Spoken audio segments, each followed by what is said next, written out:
கர்த்தருக்குள் பிரியமானவர்களே, ஆண்டவராகிய இயேசு கிறிஸ்துவின் நாமத்தில் உங்கள் யாவரையும் வாழ்த்துகிறேன். இந்த நாளுக்குரிய வேத வசனம் 1 கொரிந்தியர் 13:7. அன்பு சகலத்தையும் சகிக்கும். பிரியமானவர்களே, இயேசு கிறிஸ்து தம்முடையவர்களிடத்தில் அன்பு வைத்தபடியே முடிவு பரியந்தமும் அவர்களிடத்தில் அன்பு வைத்தார் என்று வேதம் சொல்லுகிறது. 12 சீஷர்களில் காட்டிக் கொடுத்த யூதாஸ் காரியோத்தின் மேலும் அவர் முடிவு பரியந்தம் அன்பு வைத்தார். அவன் காட்டிக் கொடுக்கும் போதும் கூட அவனை துரோகி என்று அழைக்கவில்லை, சிநேகிதனே என்று தான் இயேசு அழைத்தார். காரணம், அன்பு சகலத்தையும் தாங்கும், சகலத்தையும் சகிக்கும். ரோம சாம்ராஜ்யத்தின் அரசனாயிருந்த ஜூலியஸ் சீசர் என்ற அரசனுடைய முடிவை பற்றி ஒரு சம்பவம் உண்டு.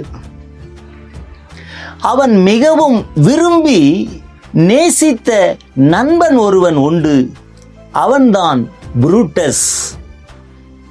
யார் தனக்கு விரோதமாக எழும்பினாலும் புரூட்டஸ் தன் பக்கமாய் இருப்பான் என்று இந்த ஜூலியஸ் அரசன் நம்பினான். ஆனால் ஒரு நாள் இந்த ஜூலியஸ் அரசனை துஷ்ட கும்பல் ஒன்று சூழ்ந்து கொண்டு கத்தியால் குத்தினார்கள் மாறி மாறி. அப்பொழுது இந்த ஜூலியஸ் அரசன் அடைக்கலம் தேடி தன் நண்பனாகிய புரூட்டஸிடம் வந்தாராம். ஆனால் புரூட்டஸ் தன் வாளை உருவி தன்னிடம் அடைக்கலமாய் தேடி வந்த இந்த ஜூலியஸ் ராஜாவுடைய சரீரத்திலே குத்தினாராம். அப்பொழுது இந்த ஜூலியஸ் ராஜா, புரூட்டஸ், நீயுமா என்னை இப்படி வாளால் குத்துகிறாய் என்று கதறி, நண்பனே, போராடினாலும் பயனில்லை, நான் மடியட்டும் என்று சொல்லி மனமுடைந்தவராய் ஜீவனை விட்டாராம். ஆம் தேவ பிள்ளைகளே, இயேசுவையும் யூதாஸ் காட்டிக் கொடுக்கும் போது இயேசுவின் மனநிலையும் அப்படித்தான் இருந்திருக்கும். இயேசுவோடு கூட இருந்தவன், இயேசுவோடு அப்பம் புசித்தவன், அவனே காட்டிக் கொடுக்கும் போது என்ன செய்ய முடியும்?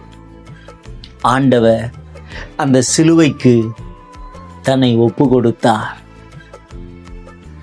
ஆம் தேவனுடைய பிள்ளைகளே, அன்பு சகலத்தையும் தாங்கும், சகலத்தையும் சகிக்கும் அல்லவா?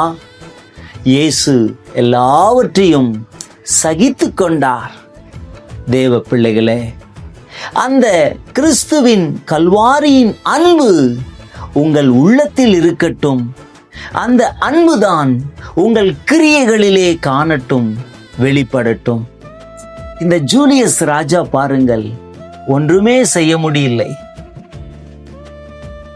நண்பனே இப்படி குத்தும் போது தான் என்ன செய்ய முடியும் என்று நான் மடியட்டும் என்று சொல்லி மடிந்தார். அதே போலத்தான் இயேசுவும் யூதாஸ் காரியோத்து காட்டி கொடுத்த போது அவர் தன்னை முன்வந்து, நீங்கள் தேடுகிற இயேசு நான் தான் என்று நமக்காக தன்னை அர்ப்பணித்தார். தேவனுடைய பிள்ளைகளே, நீங்களும் இப்படிப்பட்ட சூழ்நிலையில அன்புக்காக ஏங்குகிறீர்களா? உங்களுடைய கஷ்டங்களை, துக்கங்களை மற்றவர்களிடத்தில் பகிர்ந்து கொள்ள வேண்டும், யாரும் எனக்கு இல்லையே என்று கலங்குகிறீர்களா? கிறிஸ்து இயேசு உங்களுக்காக எப்பொழுதும் கரம் நீட்டி காத்து கொண்டிருக்கிறார். அவரே நல்ல நேசராய் இருக்கிறார். அவரிடத்திலே நீங்கள் அடைக்கலமாய் வந்து விடுங்கள். செபிப்போமா? அன்பின் பரலோக பிதாவே, இயேசுவின் நாமத்தில் செபிக்கிறேன். அன்பு சகலத்தையும் சகிக்கும் என்ற வார்த்தையின்படி நீர் எங்களுக்காக சகலத்தையும் சகித்து கொண்டிருப்பா. அதே போல இந்த உலகத்தில் வருகிற பிரச்சனைகள், பாடுகள், போராட்டங்கள் துஷ்ட மனிதர்களால் வருகிற காரியங்கள் எல்லாவற்றையும் சகித்து கொண்டு வாழ, பொறுமையோடு வாழ, அவர்களுக்கு அன்பை காட்டி அன்பை வெளிப்படுத்தி வாழ கிருபை செய்ய முடியாது ஜெபிக்கிறேன். இன்றைக்கு இப்படிப்பட்ட அன்பு இல்லாததினாலே குடும்பங்களுக்குள்ளும் சபைகளுக்குள்ளும் சண்டைகளும் பிரிவினைகளும் சகிப்புத்தன்மை இல்லாமதினால் பிரிந்து விடுகிறார்கள். இப்படிப்பட்ட சகிப்புத்தன்மை ஒவ்வொருவருக்கும் உண்டாக முடியாது ஜெபிக்கிறேன். இயேசுவின் நாமத்தில் ஜெபம் கேளும் நல்ல பிதாவே, ஆமென். God bless you.